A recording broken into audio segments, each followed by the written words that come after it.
titik.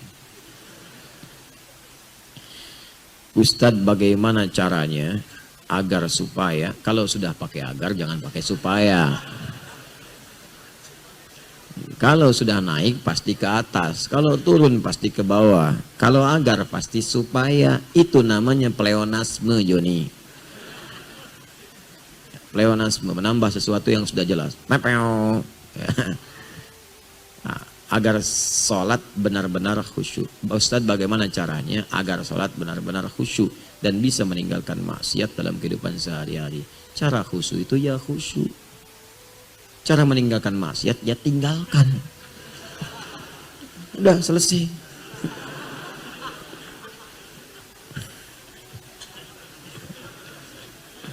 Bagaimana cara meninggalkan maksiat? Ya tinggalkan. Gitu kan?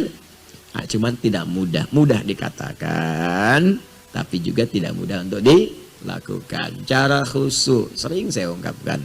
Sudah ada di Quran surah ke-2 Al-Baqarah ayat 45 sampai 46. Wasta'inu bis-sabri was-salah. Kalau punya persoalan, minta solusi kepada Allah, kata Allah.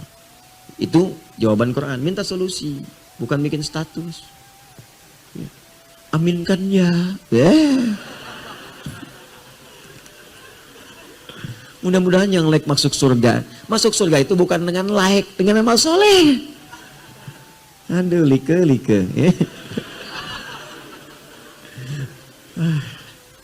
Manusia ini hari ini minta sama Allah solusi, ya. Sabar terima. Wassalah. Kemudian Anda tanya lagi, gimana cara mintanya Ustadz? Jangan tanya saya, Allah sudah jawab. Kata Allah, wassalah, datang lewat sholat. Minta. Makanya saya sering katakan sholat itu ibadah yang didesain oleh Allah. Salah satunya untuk bisa mencurahkan persoalan yang kita rasakan sehingga diberikan solusi. Makanya sholat satu-satunya ibadah yang berlaku bagi semua umat sebelum Nabi Muhammad SAW yang langsung dicontohkan oleh nabi-nabinya. Saya pernah sampaikan Nabi Musa itu sholat, Quran surah 20 ayat 14. Nabi Isa, Yesus Al-Masih, Mesiah, sholat, Quran surah 19 Maryam ayat 31 sampai 33. Nabi Isa, Nabi Ismail alaihissalam sholat, bahkan minta keluarganya sholat, Quran surah 19 ayat 55. Wa kana ya'muru ahlahu bis sholat. Nabi Zakaria alaihissalam sholat. Ya, Nabi Zakaria sholat. Itu masih sederetan itu nasab dengan Nabi Isa. Isa alaihissalam kan anaknya Maryam, ya, Bunda Maria. Maryam anaknya siapa? Imran. Imran suaminya Hannah. Ya, sepupunya siapa? Nabi Zakaria. Zakaria itu pamannya Maryam.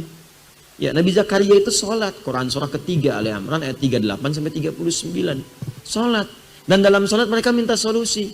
Bahkan Nabi Zakaria minta, ya Allah, orang berkata saya nggak mungkin punya keturunan karena istri saya disebut menopause secara klinis, mandul secara medis, katanya nggak mungkin punya keturunan. Saya tinggalkan mereka ya Allah, saya hanya minta darimu saja yang tidak punya batas dalam pemberian.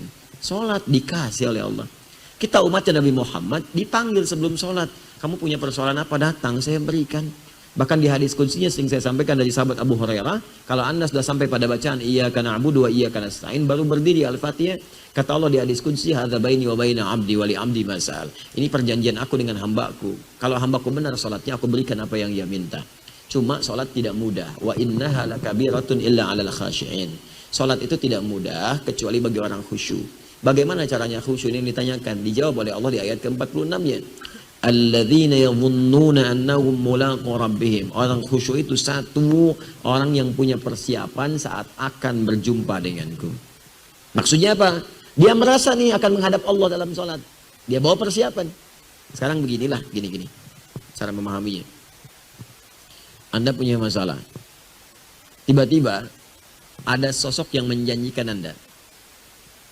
Insya Allah Pak, datang. Nanti kita atasi deh. Ya, misal taruhlah wali kota atau bupati, jangan yang tinggi-tinggi dulu. Terus Anda mau menghadap sekarang. Pertanyaan saya, apakah Anda menghadap sekadarnya saja atau Anda memperbaiki penampilan dulu? Pasti perbaiki penampilan. Ada Pak Eli, ngadap komandan, pasti akan dibetulkan dulu semua pakaiannya. Rapikan semua. Ya, Anda misalnya akan menghadap kepada siapa? Ya, yang punya kedudukan di sini. Bupati kah, wali kota kah, datang. Anda akan perbaiki penampilan. Nggak mungkin ada datang menghadap. Pakaian lusuh, kaos oblong, pakai sarung, peci bengkok. Ya. Anda pasti akan perbaikin, lurusin dulu. Walaupun apa yang Anda harapkan belum tentu diberikan sepenuhnya. Butuh 1 juta diberi 100.000, ya kan? Rapi-rapi. Sampai nyewa baju 200.000 dapat cuma 100.000. Ya. Kenapa ketika menghadap Allah yang dijanjikan dipenuhi kebutuhan, kenapa kita biasa-biasa tampilannya? Makanya orang khusyuk itu kelihatan bahwa bahkan saat akan datang. Ini dimulainya sebelum sholat. Makanya di Quran surah ke-7 ayat 31 itu dilihat. Cek. Kata Allah, ya bani Adam khudhu zinatakum 'inda kulli masjid. Ya anak cucu Adam, setiap ada panggilan dari masjid, kenakan pakaian terbaikmu. Cari yang paling bagus. Makanya sholat dengan pakaian indah akan beda rasanya. Lain. Setelah itu, pahami pelajari Quran surah ke-29 ayat ke-45. Utslu ma uhya ilaika minal kitab. Sebelum sholat, pelajari dulu bacaan-bacaan sholat. Gerakan sholat, pahami apa maknanya. Sehingga ketika takbir bukan cuma di lisan. Allahu Akbar, lisan mengucapkan, pikiran menerjemahkan. Karena paham. Nah dengan paham ini, pikiran gak liar. Jadi begitu sholat, Allahu Akbar. Pikiran menerjemahkan Allah Maha Besar. Hati meresapi, ya Allah, aku mengatakan engkau yang paling besar. Tapi hatiku kadang-kadang setiap hari merasa besar dibanding orang. Sombong terhadap orang. Nah, ini kalau seperti ini sholatnya, pikiran menerjemahkan, gak liar dia. Kan kadang-kadang sering terjadi begitu. Allahu Akbar, lisannya Allahu Akbar. Tapi pikirannya kemana-mana. Handphone Akbar, motor Akbar, sepeda Akbar, arisan Akbar. Ya, baju Akbar, dan sebagainya. Nah, itu yang sering kali mengganggu dalam sholat. Kemudian, yang terakhir, wa annahum ilaihi raji'un. Saya sering katakan kalau mendengar kalimat raji'un, itu kebanyakan orang terbayang kalimat inna lillahi wa inna ilaihi raji'un. Artinya dekat dengan kematian. Umumnya orang begitu.